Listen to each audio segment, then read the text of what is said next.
شنو داری میای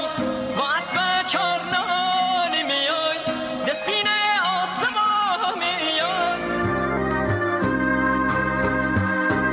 ازن جنو مالی تمه نی ناموسو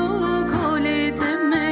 نی بیچارو به خودیمه جن جیان آزادیمه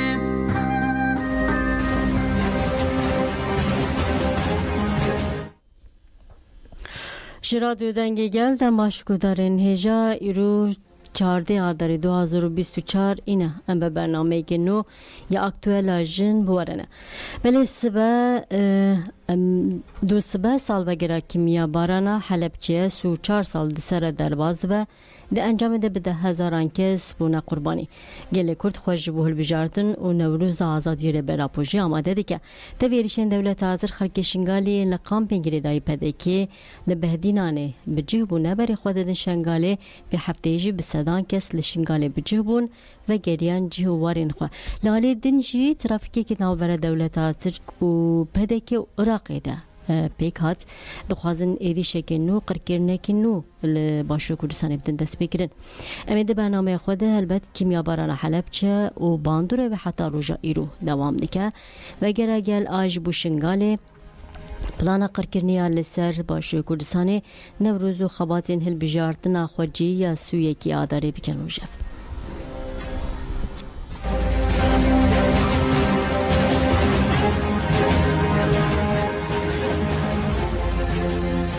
بله بودارین هیجا البته قربانیان کیمیا باران حلبچه بگیرسی ورن ببیر آنین وکی مگود سو 6 سال سرکم کجا حلبچه را در باز بون لأو رو جارش او تارهین جدهش اومجی و دل کردان دا وکی برینه کی کور وکریه لعراقی دیکتاتور صدام دی سال 1982 سیسیان دل دیجی کردین ملی بارزان دست بیریشن قرکنه کربو حلبچه جی خلقا داوین سفر انفال آنگو قرکنه بو 16 آدارا 1988 ساعت 11 نیورو لگوری دما باشه کردستان رژیم باز آسادام چکین کیمیوی جی دولت اروپای گرته بو بسر حلبچه را بردا بهنا سیوی مرن باران دنسر خلک حلبچه هلبت ایریش و بومبا باران 3 ساعتان بردوام کرد دنوا چند ساعتان دل حلبچه در دوره به هزاران زاروک دایک با خشکو براهاتن قتل کردن هلبت حلبچه دبن مش اموران دما بده هزاران کس بریندار بون و سقط من یک جی قربانین ویدمه نگار نوری يعني ببورينن خزمين قربانيان و شهادة كيميا باران حلبچه نيگار نوري بمريا بريس نيگار دم باش هلبت سو 4 سال دسر كيميا باران را در باس به لوكي دو هيج بريناوي نكيويايا هيج نهادم جاره كدن ببيجن سري و سري خلقي حلبچه صاغبه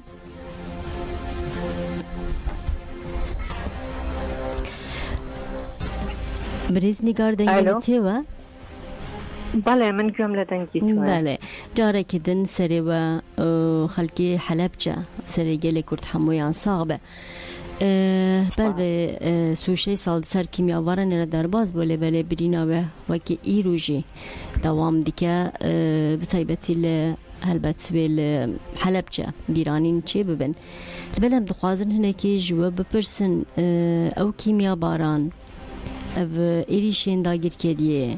قرکرن بکارانینا چکین کیمیوی حتی روژامه ایرو چاوا دوام دیگه و که یک شکست کو بون شهاده وی کیمیا بارن و کسی کارین و هلبت لورد جانا خوش دستانه اون چاوا دنرخینن باندورا و چخاص هیا حتی روژا ایرو بله سرطا دستخوش لأکم دستخوش بو ام برنامه و سریا رز و نوازش و وفاداری بو شهیدانی شارکم دا انا وینم روحیان شاد بله 36 سال بر لئیستا لشانزه سیا هلبجه کیمیا باران کرا با چکی قدغه کراو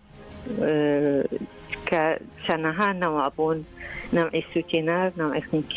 كخالتي أخن كانت چۆن دەرباز بوو ئەو ڕۆژە بۆ من ناخۆشترین ڕۆژ بوو ناخۆشترین شتم تیابینی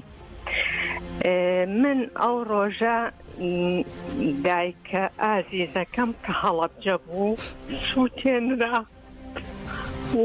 جگەل لە ئەو دایکەش کە لە باوەشیە گۆش کرام و پەروەردە کرام ئەویش دیسان بە غازی خەردەل برینار کرا بۆ من ڕۆژێکی سەخت بوو من چەند ڕۆژێ پێش ئەوە وەکو مامۆستایە لە قوتابخانەکەم مناڵەکانم ئامادە ئەکرد بۆ جەژنی نەورۆز بەڵام بەداخەوە نەمزانی نەورۆزی ئەو ساڵە لاشەی ئەوان ئەسووتێ لاشەی ئەوان ئەفرژێ ئەوان هەناسەیان لێ قەدەغە ئەکرێ و دۆزەخ بۆ ئەوان بەرپا ئەکرێ ئەو ڕۆژە بۆ من ناخۆشترین ڕۆژ بوو چونکە جگە لە شارەکەم جگە لە خەڵکی شارەکەم چەنەها کە سوکاری خۆشم شەهید و بریندار بوون لەو ڕۆژەیە بەڵام بەداخەوە هەتا ئێستا ئەتوانم بڵێم کە زامی هەڵەبجە و هەڵەبجەیەکان هیچ ساڕێژ نەکراوە تەنانەت هەندێک جار خێ ئەکرێ بەسەر ئەو زامانە و هەر لایەنە و هەر حیزبێ بۆ مەرامی خۆیان هەڵەبجە بەکار ئەهێنن ئەتوانم بڵێم هەڵەبجەیان کرد بە هەموو شتێک بەڵام نەیان کرد بە شار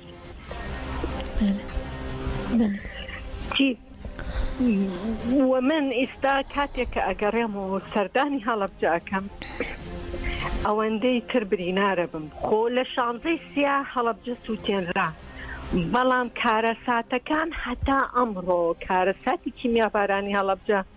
هەر بەردەوامە هەر ڕۆژی شتێکی ناخۆش ئەبینین برینارەکان لەبێ خزمەتیە ئەمرن و ئەو هەڵەبجەی ئەتوانم بڵێم هەڵەبجە لانکەی شۆڕشگێران بوو هەڵەبجە لانکەی هەموو ئازادی خوازیەک بوو هەڵەبجە لانکەی هونەر بوو هەڵەبجە لانکەی شاعیران بوو هەڵەبجە لانکەی ژنانی ئازادی خواز بوو بەڵام سەرەڕای ئەو هەمووەش تا ئێستا هەڵەبجە هەر زامدارە ئەتوانم ئەوەنە بڵێم بەێ هەلبەتە ناخوازم جارێکی دن دلێوە بێشنم برێز سنیگار لێبەلێ ئەو کیمیابارانە و بەرێ 36 ساڵان پێکات و حتا ڕۆژە ئیرۆم بێژن و خاکە کوردستانێتی کیمیاباران کردن نەهال هەرێمی پاراستنا مەدیەژی داوام دیکە وەکی هۆن دزانن لە هەمبەری گەریلا لە بەرمبەری زاب مەتینا گارە پێکتێ هونی وەکی یەک شەهادەوێ کیمیابارە نێوان ئێریشان و حتا ڕۆژە ئیر و داگیرکار پێکتینن چاوا دەنرخینن چەوە دەنرخێنم هەمیشە دوژمنانی کورد هەموو کاتێویستیانە دەست بخەنە بینە قاقەی گەلەکەمان و بیخنکێنن و بەڵام ئێمەی کورد ئەوەندە ئازادی خوازین ئەوەندە ئازاین تا ئەم لەحظەیەش سەرمان بۆ ئەوە دانەنەوانوە سەرەڕای ئەو هەموو شەهیدا سەرەڕای ئەو هەموو ناهەمواریە کە بە سەرگەلی کوردە هاتووە بێهیوا نابین و بێهیواش نین ئینشاءالله ڕۆژێک ئەبێت هەر دوژمنانی کورد و کوردستان بە تۆڵی خۆیان بگەێنی زۆر سپاس دکەم نیگار نووری تەبێ ئەم بێژم و سەرجارێکی دنوە ئەوێشە ژیا هون تەبلی بەشانامە بوون و دەمە خۆش مەرەڤەقەتان و بەحسەوار و ژاگر زۆر سپاس دکەم و ئەژی هێویین کو هون دەبێژن جارێکی دن دووبارە دکەم بە هێویا کو خاکە کوردستانێش بایریشێن داگیرکێریە پاک ببێ زۆر سپاس شانی نییە و من سپاس بۆ ئێوە کێلێک سپاس مەمنون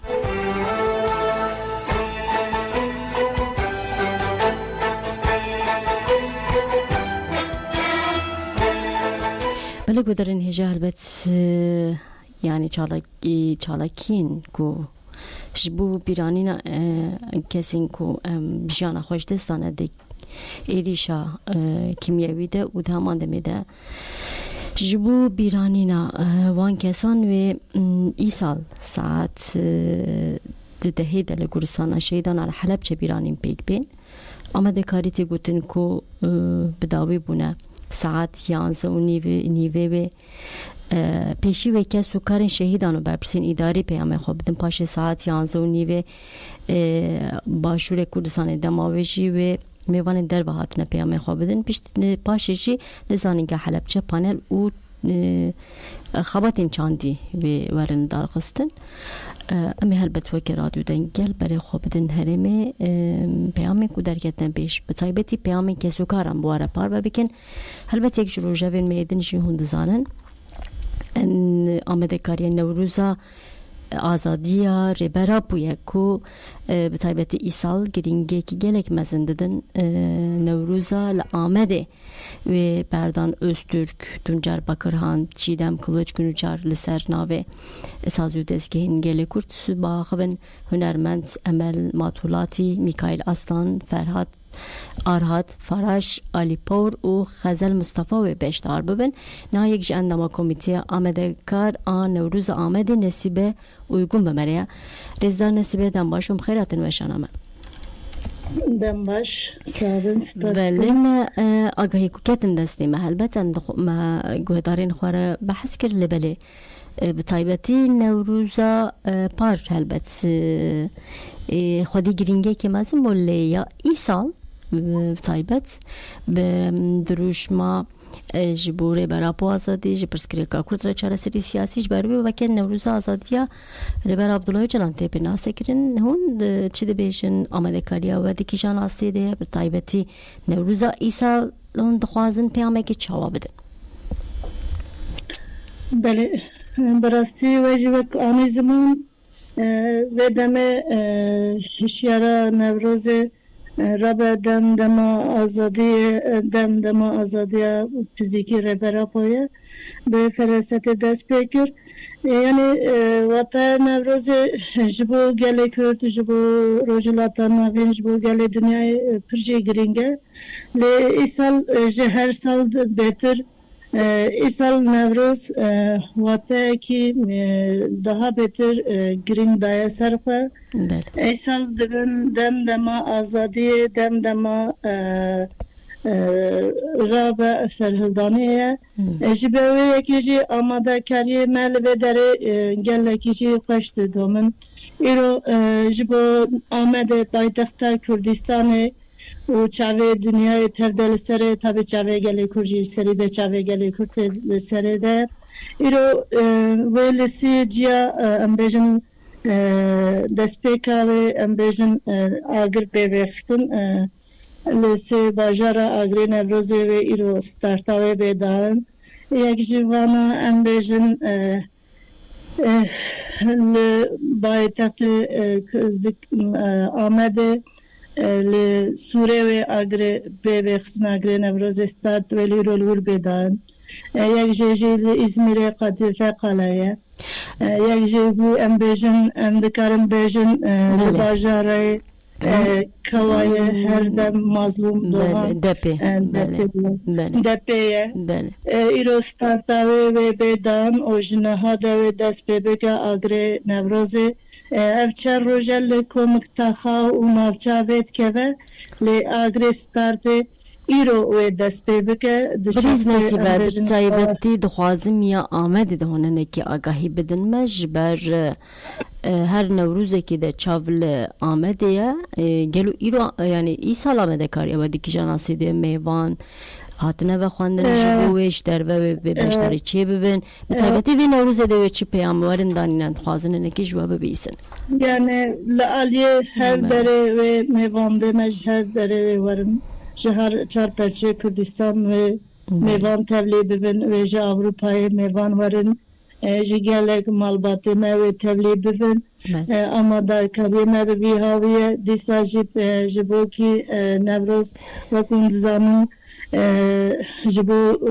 کردا جبو چاندا کردا اوجی واته کی بی هیا دنوزه مه دجیل آمده دیسا جبو حال آمده کاری حضریا 21 آداره و دیسا ام بیشن پلان سازی که چه دبه بجلو و برگ کرده ولی آمده پلان سازی که ورش چه بش با ناس نامه و کجلو کرده برگ کرده به ناس کرن و زیر پیداجیم وقت مگوتش هر دوره و میوان ورن مالباته میورن گلی میورن و جبو که آلانا مجی هیدی آقادا نوروزی جی همام دکارم بجن جسدی نوت او جی آمدایی را حاضره و ام در فتویه چه دکن جبو که اولهی نوروزی ام بگرن نزدیکا 1000 کسی جی ویلوی داره بدلداری اولهی بده گرتن بجن گرلی امجاد بجن و نزدیکا 1000 کسی جی لوی داره جی بگرن اولهی بکن و برداری ده لهندره آلانه ده لوی هاویج بو هر چیزی که بجن اولهی آخواجی امه بگرن دست دوان آماده کاریا دوان وانا دادمش خواهد تبلیبونه وجی آنی زمان جوه داره آرمانچ نوروز وگره ام بیجن قومگره گل و ام بیجن هر دم ام بیجن گله کرد و ایدی خواه و باجار خواه بره و بول و داره ده به دروشمای و نوروز ام پیشواز بکن زور سپاس دیکن نصیب اویگون دما خواهش موقتاند و درباره پیام نوروزی ده ما آگادار کر دویجم دم باش ناوه قوت و سرکفتن دخوازم صاحبه امجی سپاس دکن دم باش سرچاو این همه فیلمه گوداری دکه دنگه ما درکی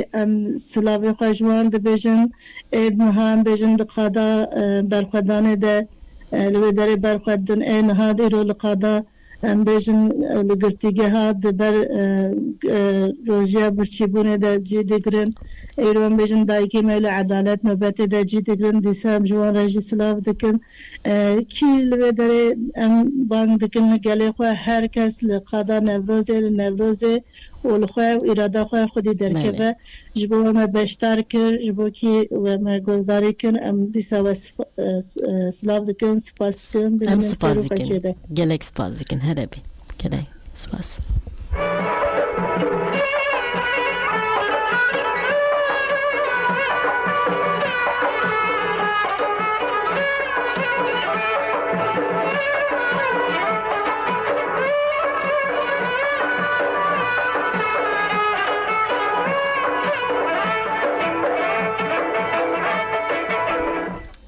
بله گودرن هجا هلبت ما گوت بگو یک جروجه وین ما هلبجارتنا سویه کی آداره هلبت اول من برنامه درباره هلبجارتنا ده تایبت شدی کنه بله من جو قصد اکتوال آشنه دم جه بدن هلبجارتنه و باجرن کو ام بیجن کو براستی جبو گلان جبو نتوان دالی زمان ده گیرین گهنک لسر و بسایکنن حتی که حوالین من آماده کاریه بر تلفون دیکن اسنه که بحثا ایدره بکن و امبره خواه بدن سرحده ایدر لسه گوشه ارمنستان آذربایجان و ایرانیه دیگه و نابر سینور ارمنستان نخچوان آذربایجان و ایرانی سال 1992 دبه باشه خودی چاندکی کفناره لدشت آگیری نابر چای پاموک و چاین الگزی آوابویه لگوری سرجمیریا 2023 209,738 کس دیدین جسادی 47 بهنوک 69 جن و جسادی 52 بهنوک سویه کشی میرن لگوری سالین بره سرجماریا و 6,144 زیده بویه لترکیه چکورا و چاوا بر لکردستان هجی ایده روحایه آخا دشتاوی گلک ببرکته اوا ارسی چمنوی آفده بهیف سیف زبش لیتینه چاندن جبر گرتنا بازرگانی سینورگل اسنافین ایدره هلبت نکارن برامین خوب فروشن ایدرا کو به سی والاتان سینورن و هنه بجیه که گلک استراتژیک دیه دواره بازرگانی دیش نکاره جی تایبتمندی این خواه سوده برگ بیره نامزت ایدره نجلا کوم د سال 1908 ده لگونده اف جی ایدره جدایی گیده به تفگر آزادی نو نازدیگه 2001 لنافچه گوپیا استانبوله بشتر خبات سیاسی دقادة جوان وجنانده دخابته اف بين سالنجل إدري دنا بخباتين هدف و دم بارتي ده جهدگره زهر جهد زارو کنوی هنه نها نامزتا إدري یا دم بارتیه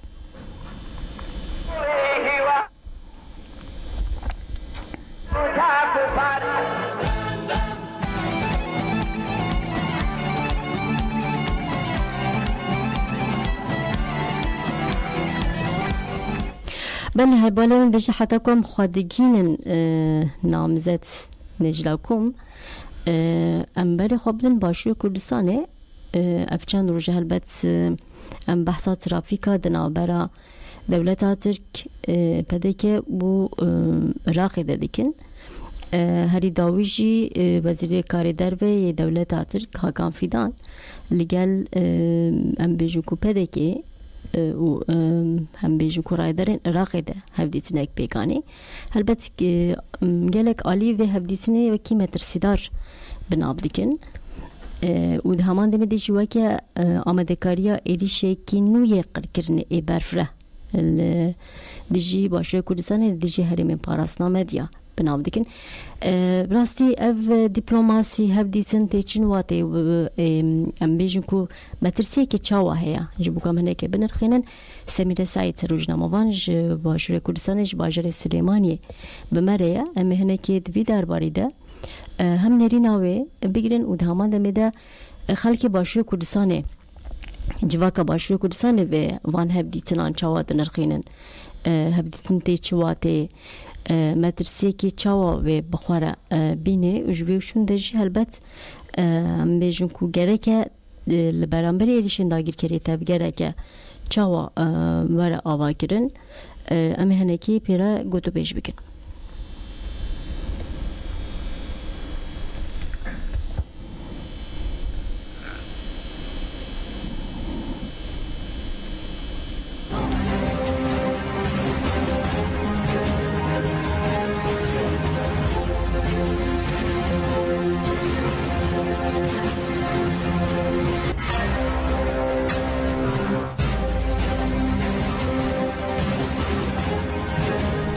بله اولا بجن سمیره سعید آمده سمیره دن باش تو بخیر عادی باشنامه الو سمیره دن باش دن باش سمیره خان ما هلبت هنکی ما شروع بجی کر لبلد استخوازم هنکی زیرتر نیرینا تا بگیرم اف دمک ام بیجن کو دانستاندنه دنا برا پدکی دولتا ترک و هری داویجی اف جوینا کل عراق پیکات دنا برا هرسی آلیان ده به تبلیبونا وزیر کاری در به دولتا ترک هاکان فیدان کو پیشنگی جوه ایریشن قرکرنا یانو وکا کنسپت که ایریشن آگیر کریته پینا سکرن را او پیشکی دیکن دور دجی هلبتنه که انجام تیگوتن کو درکتنه یعنی بیجو کو دولتا ترک دخوازه لور ام بیجو کو برای که چاوا آوا بکی یانو تو چاوا دنرخینی بطایبتی جوینا کو و داویه پیک هاتنه وکی روزنامه‌وانه که تو چاوا دنرخینه و بطایبتی گل و وان هفدی تنان چاوا دنرخینه دناوا جواکی در اکسونه که چاوا هیا هم دخوازن نکیش تا گتار بکن بله دوباره سلاو و دسپیک دنها هات ببورن ڕاستیەکەی دەتوانم بۆ دەست پێ بکەم بە پەیامەکەی کەجەکە کە باس لەوە دەکات لە ڕووی ئەمنی ئاسایشەوە هیچ شتێک بوونی نییە تاوەکو تورکیا بۆ عێراقی بدات و ئەگەری شتێک هەبێت تەنیا شەڕ و ئاژاوە و کوشتن و تیرۆر و داگیرکاریە یعنی ئەمە حقیقەتێکە کە لە باشووری کوردستاندا لە عێراقدا چەندین ساڵە درێژەی هەیە کە دەوڵەتی تورکیا بە درێژایی مێژوو تا بە ئێستا لە هەوڵی دانیشتاندن لەگەڵ عێراقدایە بۆی کە دەیەوێت هێرشێکی بەرفراوان بۆ سەر تەبگەری ئازادیخوازی گەلی کورد بکات و ئامانجیشی بە تایبەت پارتی کرێکارانی کوردستانە گەری لە ئازادەکان لە چیاکانی کوردستان وەروە وڵات پارێزان لە ناو باشووری کوردستاندا لە هەر شوێنێک بێت ڕاستەکەی ئەو بڵێن ڕاستە سەردانەکان درێژەی هەیە بنمونە هاکان فیدان بە بەردەوام لە ڕێی سەردانکردندایە بۆ لای بەرپرسانی پارتی دموکراتی کوردستان بۆ لای بەرپرسانی عێراق بەڵام دەبینین لە هەر سەردانێکیدا کە ئەنجامی دەدات بە نیوەچڵی دەمێنێتەوە بۆی کە ئەنجامی خۆی ناپێکێ بۆچی لەبەرەوەی لە ئێرەدا بەرخۆدانێک هەیە کە دەتوانین ئاماژەی پێدەین ئەویش بەرخۆدانی گەریلاکانە لە چیا ئازادەکانی کوردستان لە دژی گەورەترین هێزی ناتۆ و هەروەها پشتیوانی گێلە بە هەمان شێوە لە گەریلاکان و لە تەفگەری ئازادی خوازی بۆیە هیچ کاتێک ئەم سەردانانە ئەنجامی خۆی وەرنەگرتووە. ڕاستە دوێنێ حاکان فیدان گەیشتۆتە بەغدا دانیشتنی کردووە لەگەڵ فواد حسین کە بەنوێنەرایەتی پەدەکە بەشداری کردووە و پێشوازی کردووە لێیان ئەم دانیشتانەکەەوە خۆیان باسی لێوە دەکەن تەنا دانیشتێکی سیاسیە گفتوگوی سیاسی دەکەن و ئێمە دیارە و بە بەرچاوڕوونی دەیبینین لە گفتوگۆ سیاسیەکانی ئەواندا هەڵبەتە ئەوەی کە جێی سەرنجە و باسکردنە هەبوونی پارتی کرێکارانی کوردستانە کە بەتایبەت بۆ تورکیا ئەمە شتێکی گرنگە کە بتوانێت بەڵی عێراق بەدەست بێنێت و بۆی کە عێراقیش بە هەمان شێوە ببێتە بەرەیەک کە دژ بە پارتی کرێکارانی کوردستان هەڵوێستی هەبێ و بۆ ئەمەش هاوکاریەکانی لە پەدێکە بەبەردەوامی وەرگرتووە لە باشووری کوردستان و عێراقا و ئێستا پەدێکە بووەتە ڕێنیشاندەر هێڵی خیانەت و هێڵێکی دیار لە نەیاری لە باشووری کوردستاندا. لە ڕۆژانی ڕابردوشدا لەلایەن وەزارەتی بەرگری تورکیا و کۆمەڵێک وێنە بڵاو کرایەوە بە ئاشکرا بە ئەنگەوازی ئەوەیان کرد کە پارتی دموکراتی کوردستان پەدێکە هاوکاری سەرەکیانە لە زمینە خۆشکردن بۆ ئەوەی کە نەکسی 40 کیلۆمەتر بێنە ناو باشووری کوردستانەوە بەڵکو هەموو سنوورەکانیش بۆ خۆیان دەستەبەر بکەن.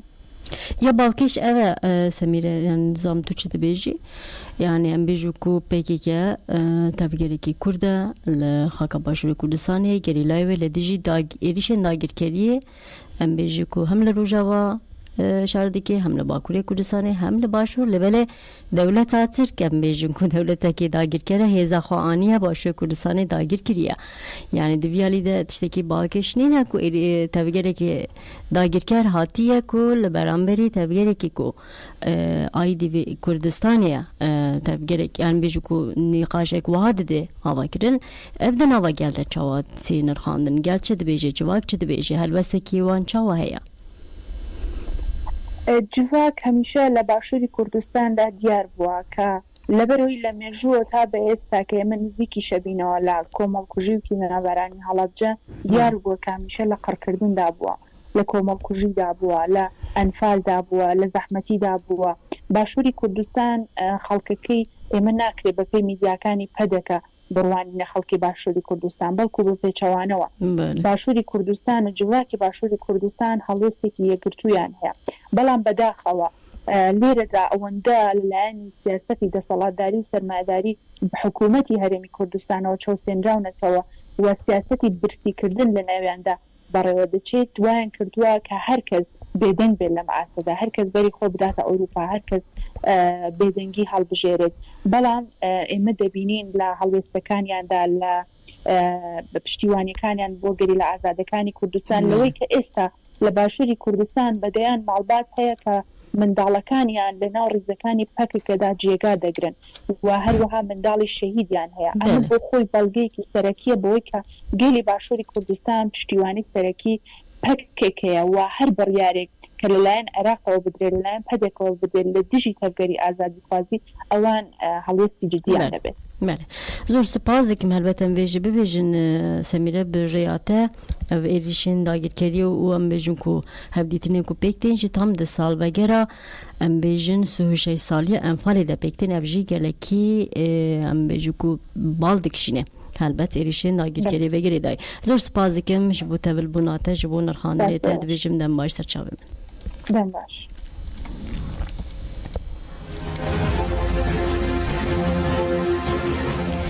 بەل هەلبەت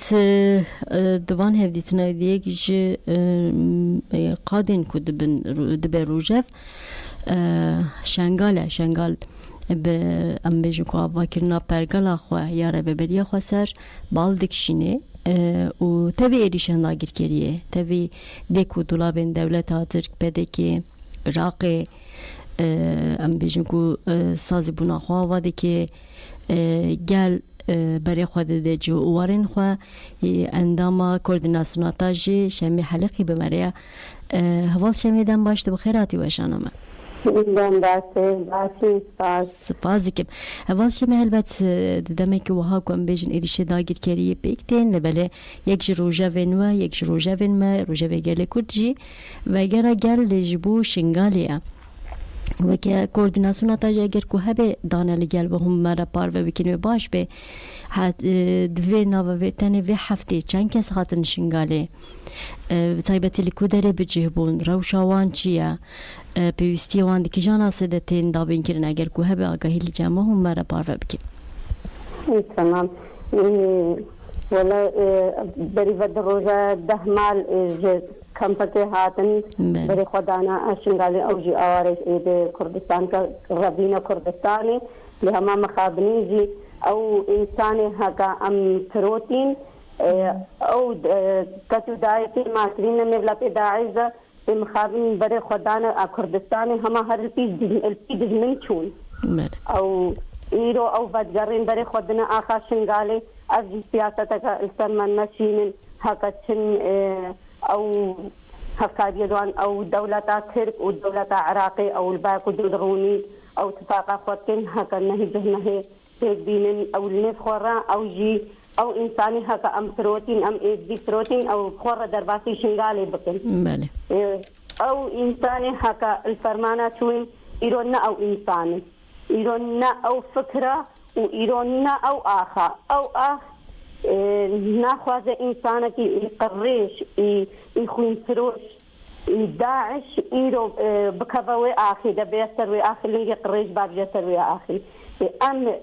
ام خوينا شهيد اخوا ام سروي اخينا ام فارسنا في اخيكم ام هزارو كما برايما خشكما داي كما اما كداي کے شنگال يرو فارسنا خوتكم ملانا كده باش زانبن هر انسان کی يرو الشنگال ده نا او فكرة ونا او پرورده کرنا بری فرمانه حق وقت بله لیسا سره مادی بله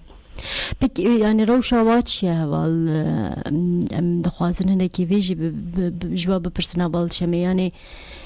مثل الورش زحمتي كشاندن لقامبي كل اللي بتجهبون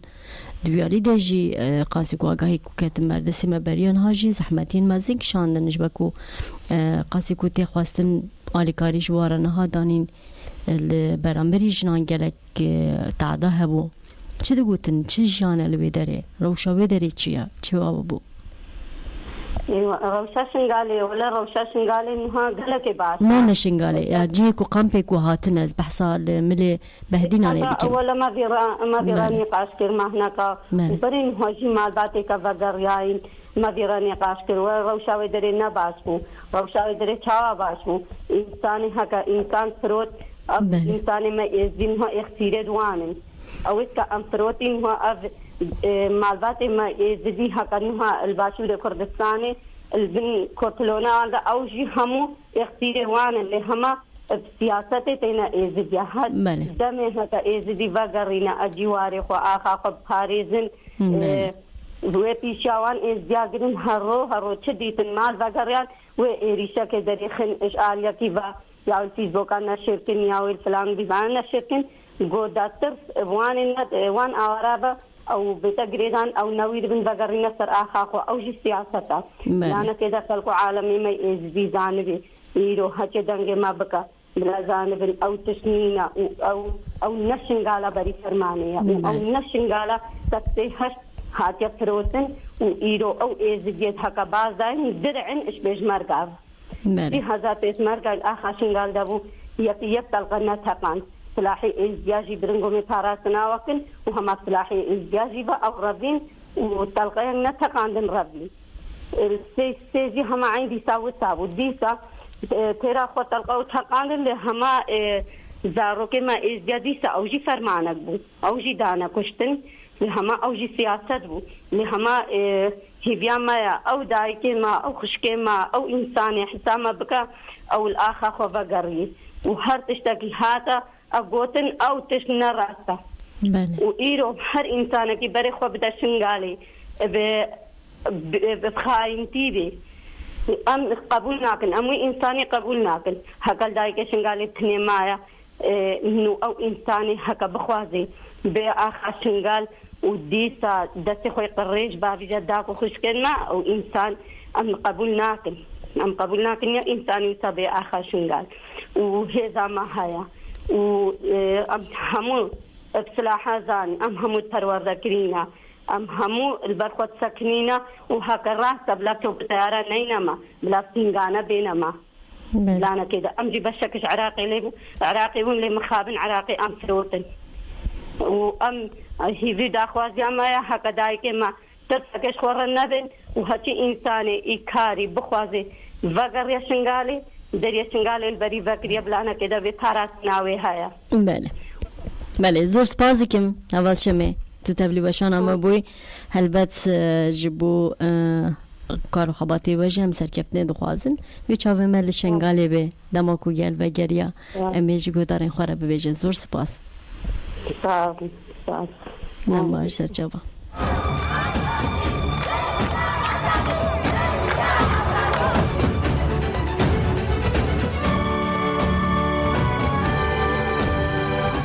ولی البته درباره البجارتن ده خبات زیدنش بویش منه کاریم خواب بگینن میوان خواله ولی پیامه که فیگن یکسک ده هیچ بو البجارتنه خوازن واره پارو بکن فیگن یکسک ده به نامه که بحثا گرینگی البجارتنه ایسا کر وها گود هف سروکا وها گود اف البجارتن جل البجارتن دین گله که جدا تره ولی وکی اون زانن هف سروکا بره یا دم پارتی فیگن یکسک ده نهار ده گرتیگاه کاندرا گرتیه درباره هلبجارتنا خواجی سوی که آدری و نامزد بونا مرال دانش بهشتاش آجبو شاردری باجر مزن استانبولی پیامک شاندیه فیگن یکسک دا نامه خالصانا و همو گرتینجن این گرتیگاه کاندرا شانت دنامه ده جواد بیجه دل استانبولی او قاسی مزن کو همو ترکیه حمیز بکه همو جداهی هم بگیره ناواخوا دولمنده دیج بو کسین دبیجن دم آزادیه دما وکوی و آشتی جی دنگ ودا حوالین هجا حوالین مین تکوشنه دی کسیت خوده مرال دانش بیشتاش و مراد جبنی و حوال و اندامین پارتی ین دخوازن استانبول بای گوهرتن خورد بکن سلاب دیکن دم او دمه ام جبو جان و پرسکری که جن جوان کسین کتکار به اوله آزادی خواز و که دوان هاتی خوارن حق بکن لدور نامزیتان ببینیک و هزاخوا خورد بکن لازمه ین دلی خوا دای دمه درخین سیاسی تمثیل که جدار وکیلی و وی ری نمینه به پشکری خودی درکتن هولدان و دنگ خود جمع نامزدین خوبه ایرو کسی لسر یا سیمین آگلان جنان و کتکاران دمشن و بگوتنا جستانبول ره دم و دمیر استانبول هجایه بگینن منزیله امی به هفره بگوهرن امی به هفره بسر بکبن جنامزتین هفشارادر و اندامین مجلس ین پارزکه و همو نافچین را سرکتنه دخوازن خاص کرن سلاوین خواه ین جدل دشنن همو به هفره دست به دست مل بمل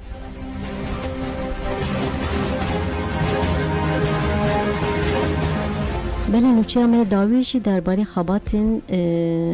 ام بیجن کو زانینگاه کوبانه لجه کی نو به تکنیکی کی نو پروردهی دده 1300 خواندکاران و که اون زانینگاه کوبانه 2017 دز به پرورده کر سسی آدارا 2024 جی در باسی آواهی خواه نو بو پروژه آواهی نو جی 2018 دست بکر لآواهی نو دو فاکولتی سرکه هنه ویجه زانست و لبه ناونده جی 1200 خواندکار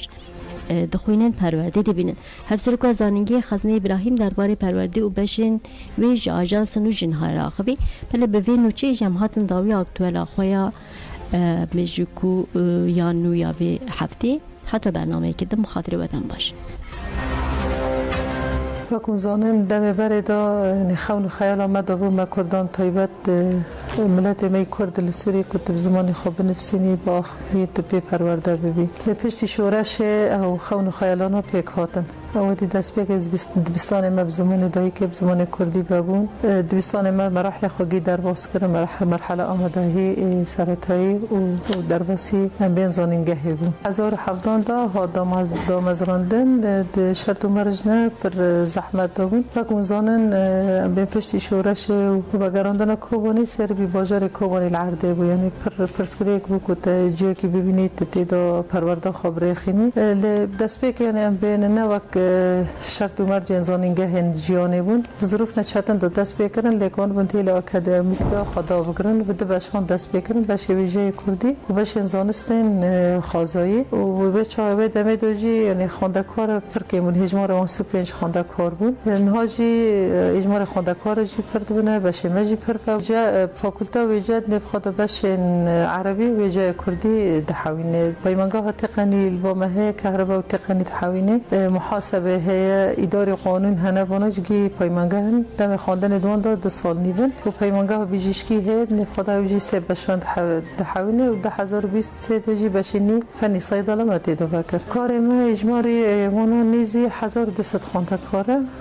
هجمار پرجیجان خواندکاره کچه و کارمند بین اندام پامش کار کردن 186 این هم جنیزی دستینه جه کارمند و مامسته و ریبربری و مامسته ما ساعت آن جهانه و جی هیل اکادمیک دام داگر تو بون خونده کار لبست هیل پربش نمهنه لابراتور مخابر بون گرگون لباب آباهی دن عین ما پیک دهانی لبست ند بی آستی هانی گرگ دا دوی آباهی منی دا به تشتاجی پیکات مخابر ما جهانه مخابر فیزیا جهانه طبی جهانه کیمیا جهانه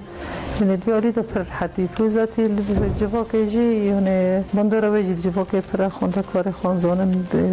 جیکی بین شکل زانینگه هانددن تیدا فردون تیدا دخوین از نیشن